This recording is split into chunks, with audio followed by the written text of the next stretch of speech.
I'm sure many of you have seen the Star Wars movies.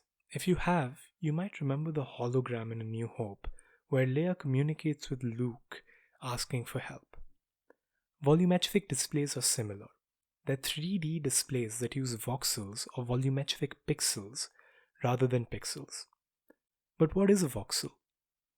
A good way to understand it is if a pixel is kind of like a colored square, you can think of a voxel as a colored cube. Just like the number of pixels determine the resolution of the 2D display, the number of voxels determine the resolution of the 3D display.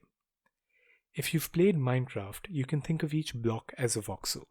It's slightly different as blocks aren't just colored cubes, but this should give you the general gist of it. Now there are two kinds of volumetric displays, static and swept. In a static volumetric display, all the voxels are lit up at once. This is like an LCD or OLED TV today.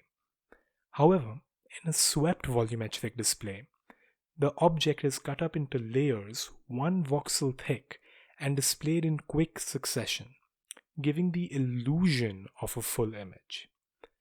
This is kind of like an old CRT TV when an electron gun would light up pixels one at a time really quickly.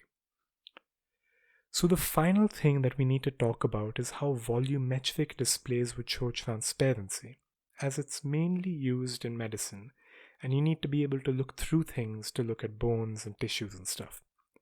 To do this, these displays use something called dithering. Dithering is when instead of lighting each voxel or pixel, you light every second or third or rather nth voxel. If the voxels are small enough, you should just see this as transparency. Finally, how does this affect teaching medicine? Well, the old way is to either look at a cross-section in a textbook or an actual body. The cross-section doesn't really convey much as it's just a single slice and doesn't give you the big picture, while looking at the body doesn't give you the vital information that you'd get in a cross-section. The old way of getting around this was to have multiple images at different heights or to have the video go through the different images. This is still the way MRIs are displayed. This is where volumetric displays can be used. Say it can display a leg in blue and highlight the bones in red. This has the advantages of the body of giving the big picture while also containing all the information that you need. Now you might ask, what about VR? Well, the problem with VR is that only one person can look at it. It tends to give people headaches and make them nauseous, and is difficult to run as you need a powerful computer to power it. Now, you might wonder why these things aren't more common. The simple answer is that they just aren't ready for the general population due to their current low resolution and not having much in the way of full color. Is it cool?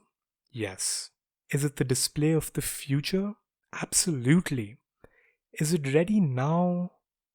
No, not for consumers. But for medical professionals?